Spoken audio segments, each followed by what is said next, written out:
Yeah, thanks, Dr. Rishitosh, and I thank IIRS and the SPO ISRO for giving this chance to present my research work or the works about what the ISRO is doing to the people. So I'm loading my slides, and the slide starts here. So the slide title itself says that it is the India's lunar exploration program. So first, if you all recently few months ago, people are all hearing about the name called Chandrayaan 3. Chandrayaan 3. So if a number 3 comes after a word, so then it indicates there are some previous missions also. So I'm going to tell in this lectures how the Chandrayaan mission started and how it ventured from 1, 2, 3 and moving forward. And these dots I put hoping that such numbers of missions is expected from India, and you guys are going to be part of it. And as introduced, I do planetary science, and I do work on PRL at Ahmedabad. So the first and the foremost questions that asked is why Chandrayaan missions? Why and how the Chandrayaan mission formed? So I have marked the yes in a different color. That means when the reason is when the talk started in the early 1990s or 1999 exactly. The people want to go towards moon from Indian soil and want to explore the lunar surface and the lunar formation history, so that we can understand the evolution of the moon. So when this started, it is started as Chandrayaan, but when the people gathered, all the scientists gathered, it ventured into, no, we cannot learn moon from one missions, we need a lot of missions. That's how the missions has gone from Chandrayaan 1, 2, 3 and to are now moving forward. So the objective started is to understand the evolution of the moon through the geological time scale, and this will help to understand our own Earth and the planetary and the satellite bodies in the solar system. So this is how the basis of the Chandrayaan mission has started. So when mission started, so the ISRO started looking for the possibilities. So what we can do on the moon, and how we can go to the moon, and what are the future prospects that we can take forward from each mission to the next mission. So all has to be gathered. The one basic thought is, or the basic school of idea is that the closest celestial object to the Earth is moon. So we should have a better understanding of our neighbor so that we can understand our own Earth itself. So that is how the quest started and moved forward. So this triggered the series of lunar missions from the Indian soil, with the 3 major missions from Chandrayaan 1 to 3. The Chandrayaan 1, I'll go in detail about each missions and the major scientific findings. The Chandrayaan 1 started or the launch happened during 2008. But in my second slide, I showed that the Chandrayaan mission came to the table on 1999. So now you can think about how much we have to pre-plan for a mission which we have to launch. That means if you are planning a mission today, it will take next few years or a decades to go. So that kind of pre-planning should be there. So the Chandrayaan 1 gave that good challenge to the ISRO, and this got succeeded in the first mission itself. So it's an 100-kilometer orbit. So it had like a normal terrestrial or earthbound remote sensing satellites also go at a different altitudes. So like that, it is planned the Chandrayaan 1 will go around a 100-kilometer orbit, and there are few payloads. I'll come to that. And following Chandrayaan 1, Chandrayaan 2 Now you can see the almost a decade time gap was there. So that means that decade time gap is taken for not only to send an orbiter to the moon, to send a lander and a rover to the moon. So the time taken is those almost a decade, but we have jumped from just sending to the satellite. We have started to send a orbiter, a lander, and a rover, a combo of instruments to study about the moon. And this also consists of a orbiter, a lander, and a rover, and other sort of payloads. I'll come to that in detail. And following this, there was another mission called Chandrayaan 3, which happened on 2023. So now you can see the time difference is 19 to 23, so almost 4-5 years. But it drastically improved with going with a lander and a rover to the moon. The difference between this mission and these missions are orbiting around the moon, but these missions, we want to land on the moon, and we want to land on the moon where no one has landed till date before Chandrayaan 2 or Chandrayaan 3 has gone to that kind of latitudes. So this makes each of the India's lunar missions a different one, and each mission provided new scientific insights that I'm going to describe in the forthcoming slides. Okay, so where are the India's footprints on the moon?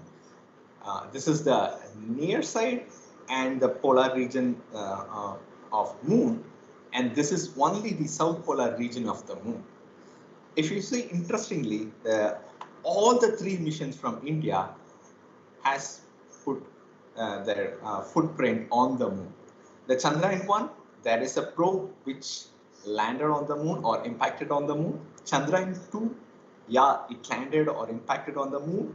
And Chandrayaan 3 also landed and made a big impact on the lunar surface. So where do we landed or settled ourselves on moon? It's the South Pole. It is called 90 degrees south. Like exactly how do we have Antarctica on our South Pole? So it's not Antarctica, it's the South Pole. I'm just saying reference for 90 degrees south. So this is where exactly one of the instruments on board Chandrayaan 1 went, and this is 2 and 3.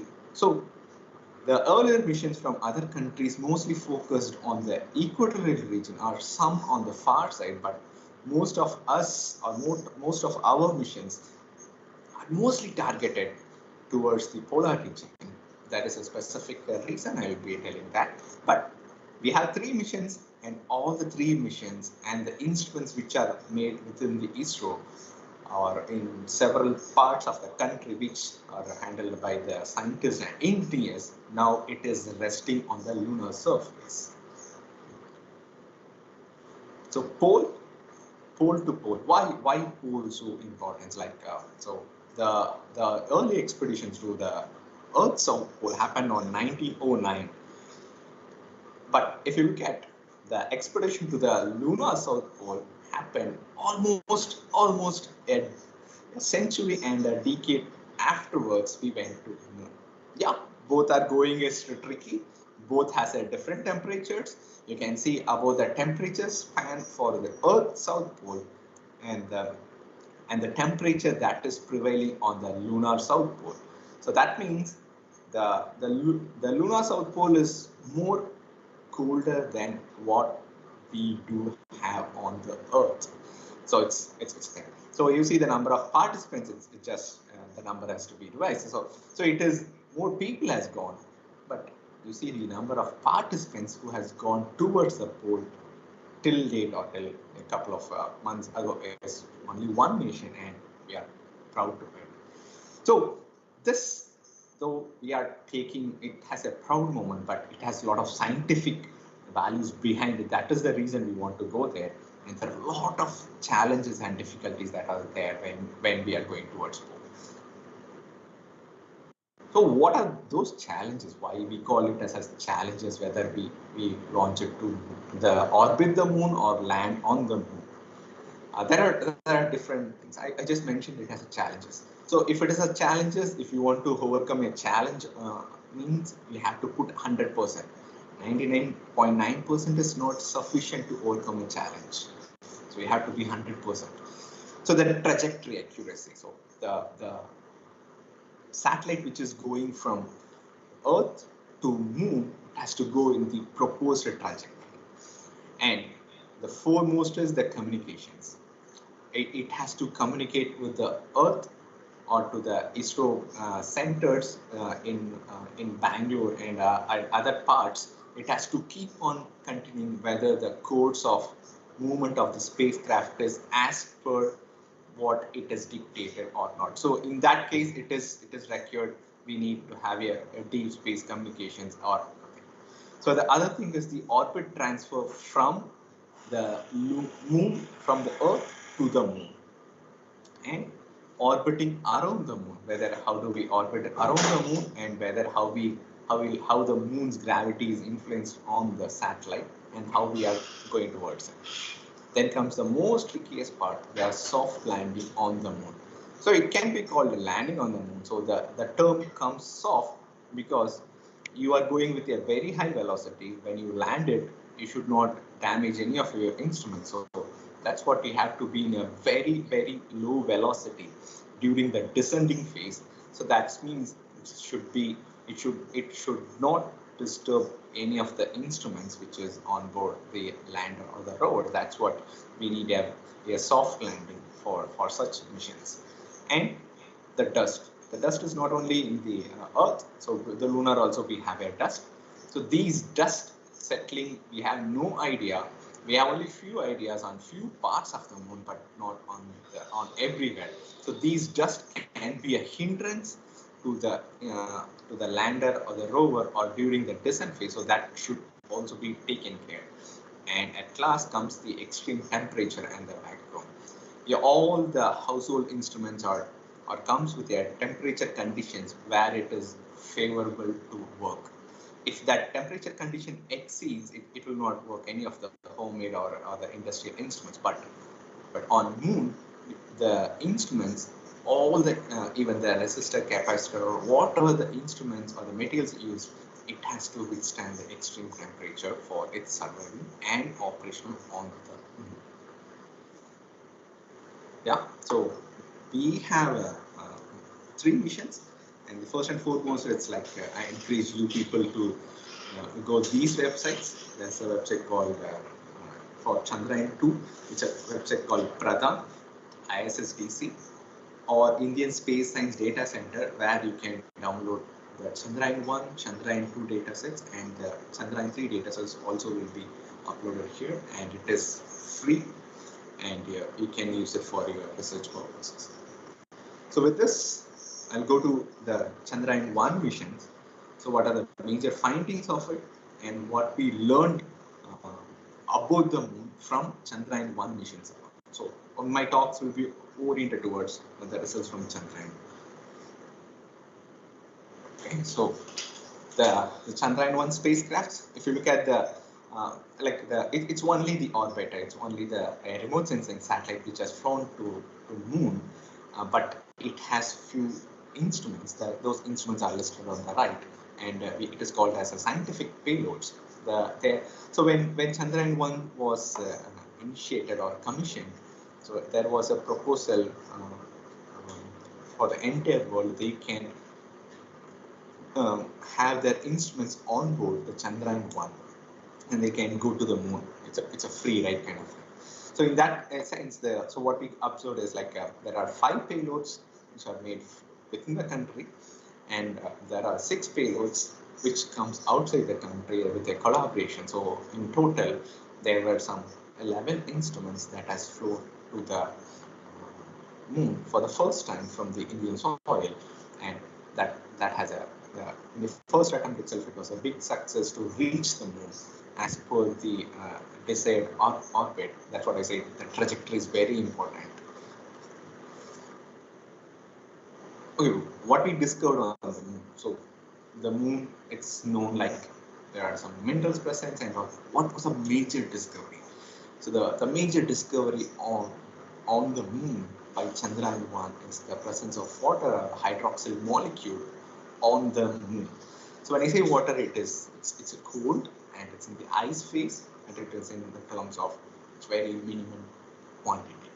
So there is an instrument on board Chandrayaan-1 called Moon Mineralogy Mapper. It's an imaging spectrometer which helped to discover the waters that got locked in the minerals of the moon. So before this discovery, there is a school of thought on moon that moon is a dry body. It is a dry. It has no volatile within it, or there was a general idea like it is almost dry, but this one completely changed the perspective that moon holds a lot of water molecules in the mineral, and it is wide present. So that is a striking discovery, and after that, the way the moon looked by the research community from the entire world has been changed. So this is making the big impact from the first mission. That's what the Chandrayaan-1 did it. So as I said, the instrument it's a spectrometer, so they can use it for finding the mineralogy, and even you can derive the temperature, or you can say about the albedo. All sort of things can be used from this spectrometers. So how do they confirm the presence of water molecules on the moon? There is an absorptions around 3 micrometers, and that confirms the presence of water molecules on the moon.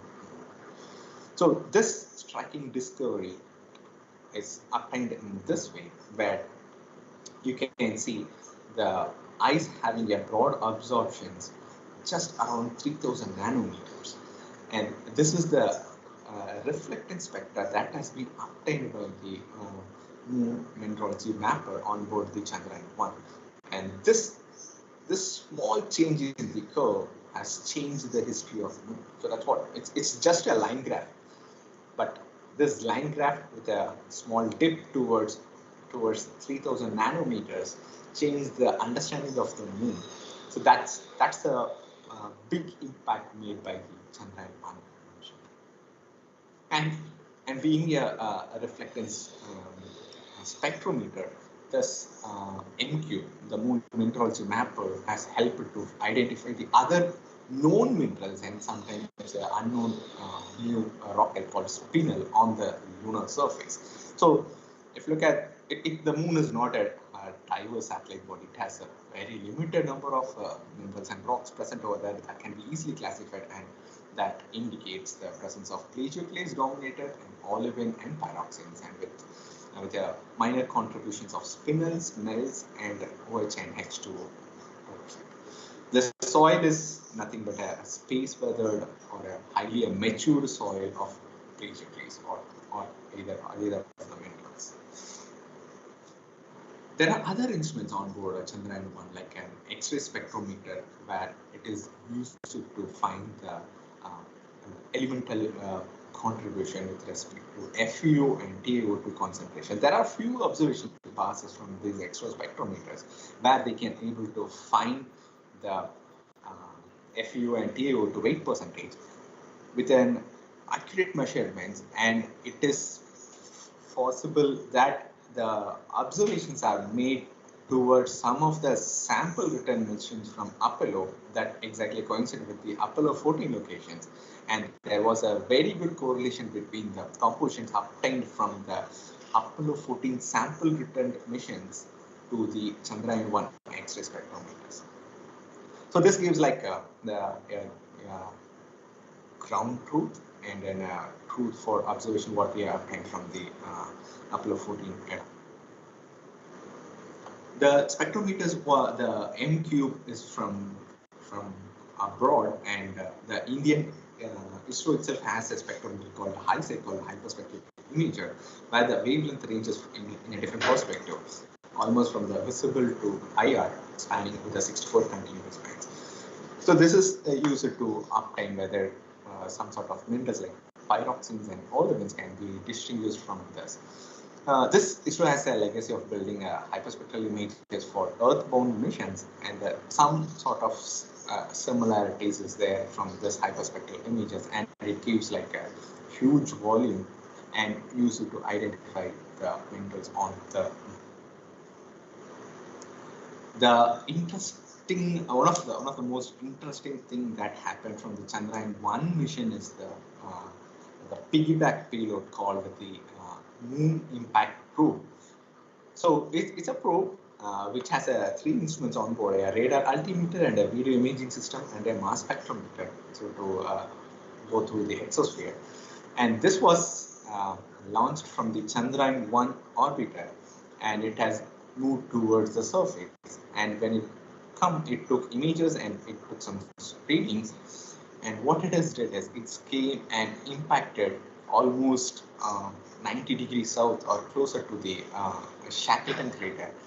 So this instrument or this set of a piggyback payload is one sort of instrument which first landed on the south polar region of the moon. So the Chandrayaan-1 itself made an impact on the south pole with the Indian flags on it. The other instrument on board the Chandrayaan-1 is the lunar laser ranging instrument. So which is the lasers were pointed towards the surface, and the time traveled by the laser points is computed into a distance or the horizontal distance or vertical distance, and from that the topographic is derived. So this is used to derive the three-dimensional structure of the lunar surface. What Chandrayaan-1 gave a path-breaking mission to the moon with major discoveries from water molecules to a new rocket like spinels, and this pathway provided India's future lunar mission. So this just gave very confident for the people who are driving the missions to change this number 1 to number 2. So that's how the Chandrayaan-2 mission was born. So when the Chandrayaan-2 mission was born, so they want to take a more challenging steps that we will not orbit around the moon. We go land, row, we do all sort of things on the moon. So the Chandrayaan-2 has a orbiter, and it has a lander, and it has a rover. So the overall objective, the mission objective defined as like it will study about the topography, it will study about the composition, and it will search for water, and it will do in situ studies. The in situ studies are by the Vikram lander and the Pragyan rover. The one instrument that is there in the Chandrayaan-2 is the DFSAR, synthetic aperture radar, the dual frequency synthetic aperture radar, which is very much useful to study the polar regions of the moon, where the backscattering signal from these radars are used to identify or estimate or quantify the amount of water molecules on the surface and the roughness on the lunar surface. So this example shows a crater that has been imaged from the SAR instruments, and some of the debris or some sort of rock flows are having a surface of different roughness that has been highlighted by the radar. In more, these dual frequency synthetic aperture radars are used to identify the water molecules on the lunar surface, either by volume scattering or circular polarization ratios, which will have a different reflectance when emitted from the orbiter. So these maps provide some clues about which are the regions on the south polar parts of the moon. They are cold enough and they may host volatiles. And what exactly it gives it's shown a very good discrimination between the fresh impacts to the older impacts and some sort of features, where this part of the feature, it's darker. It is almost as dark as this one. So where if it is darker, there is no visible light, we can have it. So only the radar return signal from within this dark region help to understand how these dark regions are there on the moon. So these dark regions are named as permanently shadowed regions. The name comes permanently, it is not looking at the sun. That means this region has never ever seen any direct sunlight. So that means if it has no direct sunlight falling over it, it is a shadow region. And if it is shadow and no sunlight, it is going to be cold. And if it is cold, there is a very high possibilities for volatiles to be trapped. And if it is volatiles, we are humans are biased towards water, and that's how the water molecules are mostly anticipated within these parts or the PSR regions of the moon. So these are the reasons. Yeah, so the mode, the SARS helps to differentiate about the craters, whether it is fresh, old, buried, and this is the images, the A and B are the radar images. When you look at the same image in an optical image, what you see is a crater and nothing is surrounding out there. But what you see are different features that got enlightened by the backscattered radar signals. And there is another instrument on board Chandrayaan 2's chase, so which is used to study about the lunar exosphere. So there is no atmosphere on the moon, but there is an exosphere which is a few hundred kilometers from the surface of the moon, where the argon-40 distribution has been observed, and this is the first distributions about the argon-40, and they are also observed there is a variation in number density of argon during the sunset and sunrise terminations. So when the mission was planned, people always thought about moon is a atmospheric-less body, and moon has no atmosphere, and all the instruments should be planned towards having to study the surface or the subsurface kind of thing. But there are instruments which focus that there may be a tenuous atmosphere or exosphere that is there on the moon, and such things are planned. If you can plan it if you are aware about that, and in that way this gives the first observation of the global distribution of argon-40 on the. We go to moon, so we are going to moon means we are somewhat closer to the sun. There are instruments that is on board Chandrayaan 2, which is looking at the sun or look at the sun and have influence about the sun, so that can tell something. So one such instrument is called the solar X-ray flux, which is used to measure the flux from the sun, which is arriving at the moon, and the comparison. And this instruments gave some very good information about the intensity variation of the sun beyond what it cannot be observed from the Earth itself. So this XSM is on board Chandrayaan 2 and it is on the moon. And this GHOST instrument is a similar kind of X-ray monitor that is on the Earth, means orbiting around the Earth. When both the things are there, you can see the XSM has given more clarity on variations than the GHOST. That indicates like. And then this is also a class of instruments where when you plan a mission to the moon, so it will not only focus on the surface of the moon or the subsurface. It's like the entire locations or the regions around the moon. The advanced version of Moon Mineralogy Mapper or the Moon Mineralogy Mapper gave a motivations to give a sort of instruments which is useful to find the wide presence of water molecules on the moon is gave to the birth of imaging infrared spectrometer from India, which is able to differentiate the water molecules on the lunar surface at very high sensitivity, because the wavelength range is much higher than what it is there on the Moon Mineralogy Mapper. It is up to 5,000 nanometers. So this will give more confirmations about the presence of water molecules on the lunar surface. So this is an example to show the variations of minerals or that is located within an impact crater, and wide absorptions around 2800 and absorptions around 1000 and around 2000 indicates there are different diverse minerals are present. And one another instrument on board the Chandrayaan 2 is the terrain mapping camera. So you should know about the terrain of moon, and not only the terrain, and you should say whether it is smooth, undulating, and all other things. So this terrain mapping camera is a 3 camera looking at different angles through where you can generate the digital elevation model, which gives the 3-dimensional surface elevation of the moon. So one such region, this is a wrinkle ridge located on the moon, where you can see this wrinkle is having a height difference of almost 200 meters, and that can be estimated from these kind of things.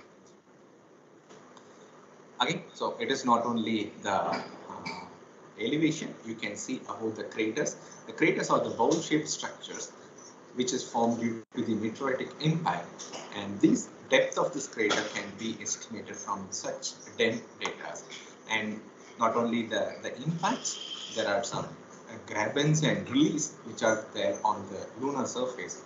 They are clearly distinguishable from the lunar surface using this thing. So this gives a pathway that what we are seeing is a very high resolution.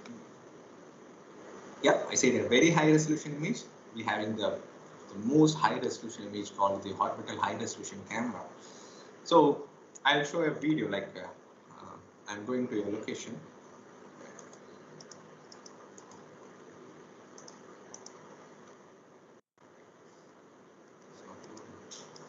Okay. So what I want to mean to say is this location is towards the South Polar region where you can see independent boulders that are located on the lunar surface. So what is the resolution? The resolution of this image is 0.25 meter per pixel. So that is very high resolution. You can discriminate an object on the lunar surface which is equivalent or greater than 0.25 meter per pixel. Whatever you are seeing, the rocks, these boulders are very small in size. You can see they are in 25 meter, but it will be a meter-sized object on the lunar surface. As the Chandrayaan 2 mission says, we need to land. When we say we need to land, we should know where we are landing. And where we are landing means we should know why we are landing there. So why we are landing will come only if you know about what is there on the moon and how to go there. So in that way, this location has become an interesting site to explore one of the ancient places on the moon, which is around 3.8 billion years old. If you go on Earth, nowhere you cannot easily find a place which is 3.8 billion years old. But if you go to moon, you can find such places in plenty of locations. That means going to an old place will give very pristine samples or pristine information about the formation history of the moon, and that may also give some clues about the formation of the Earth itself. Yeah, in that way, this locations become interesting. But in the initial slide, I was saying why landing on the moon is complex. You see, if we land, it's like a runway, which is equivalent to a kilometer length and 100-meter wide. On moon, we'll have a similar sort of ellipse. You see, the ellipse is going to be at least 15 kilometers or 30 kilometers in major axis and few kilometers in minor axis. If the aircrafts land on a flat surface, but you are landed to the moon, there is no flat surface on the moon, and what you are seeing are small impacts or the circles. All these circles are craters, and these craters are within this ellipse. There are 23,000 craters. So when you land, you should not land within any of these craters. Now you know why it is complex. If you land within this crater, yeah, the rover cannot come out. The lander will be tilted. So we have to land in a surface where it is relatively flat with respect to the landing point. And this distribution shows the number of craters that are present over there. With this, we go towards the Chandrayaan 3 mission. One. Yeah, we did a transfer from Earth to the moon, and it happened as a lunar transfer trajectory. And this is how we started descending towards the lunar surface from 30 kilometers to this one. At this point, it should be very much soft landing. There should not be any hard landing. Then the instruments will be go off. And there are different course corrections, there are altitude corrections or the corrections to reduce the velocity and make the lander upright so that the lander legs will face the surface and it will touch down. It's a very complex process, but it's an automated process. But do remember, when you are at 150 meters, these many craters are there. You should not land anything within this. That's the most challenging part of the mission. Not only this missions, in any of the mission which is having taking place, landing mission, that's the most complicated thing. Yeah, so what Chandrayaan 3 changed? So I grew up seeing this image. Honestly, I grew up seeing this image, fascinated about it. But in some part of time, I was very lucky to be part of this mission. And now this image became my desktop wallpaper, whatever it is. So it's such an impressive one. Okay, where do we landed on Chandrayaan 3? It's the same Chandrayaan 2 or Chandrayaan 3? No, there was a small shift in the location, and this location is somewhere here where we have landed it. And this is the pre-landing image, means where there is no lander, and the post-landing, yeah, we can see the Vikram lander standing on the lunar surface. Now you can see, now in this screen you can see at least there are 100 craters. The Vikram lander has carefully chosen its path and landed in a place where there is no crater at all. It is very challenging. That possibility is it can land anything, but the autonomous and the algorithm which has been embedded within the Vikram lander made it to make a safe and a soft land on a place where there is no craters at all. I say no craters at all, but there are craters on the lunar surface and even on the landing site of the Vikram. You can see this one. This circle is an impact crater. This is a crater, and this is a crater. They are all buried. They are all very old. So that means what happened? They got it will decay over the geological timescale.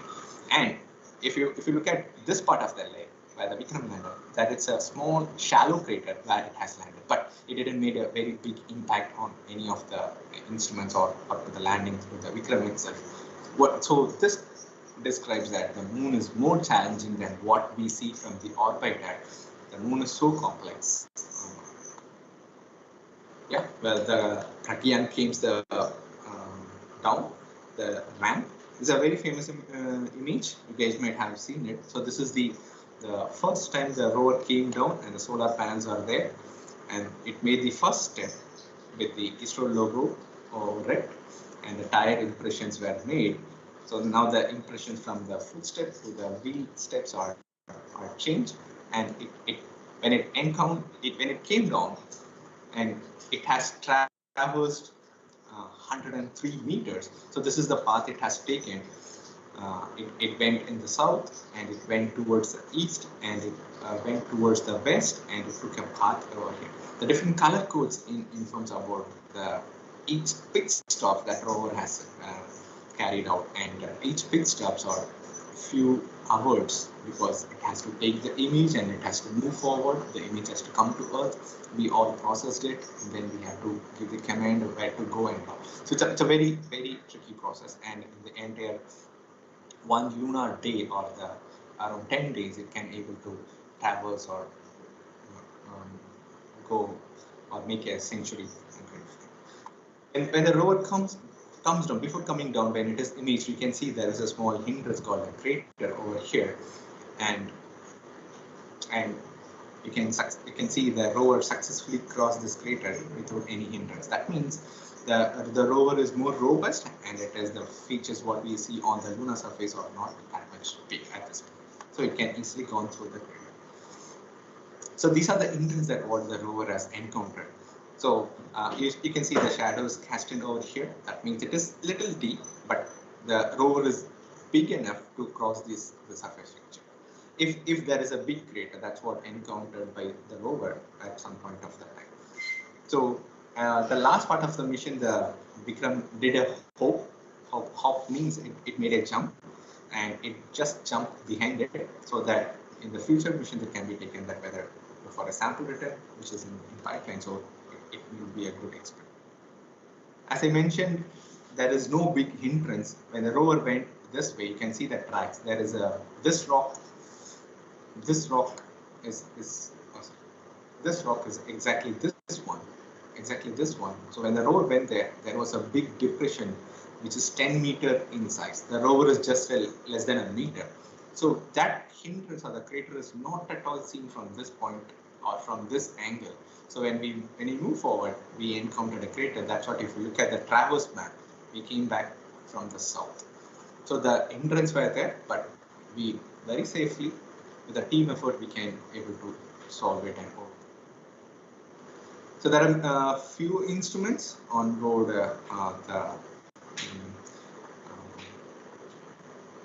thing. So sorry, this is APXS. So which gives the alpha particle X-ray source to tell about the elemental compositions. And there are other instruments called Chaste and ILSA, which is the Chaste is used to measure the temperature within the top centimeter. You can see, in simple sense, it's a thermometer, but a powerful thermometer that is inserted into the lunar surface so that it can measure the temperature at each centimeter interval. And you can see there is another instrument called ILSA. So I'll come to about that.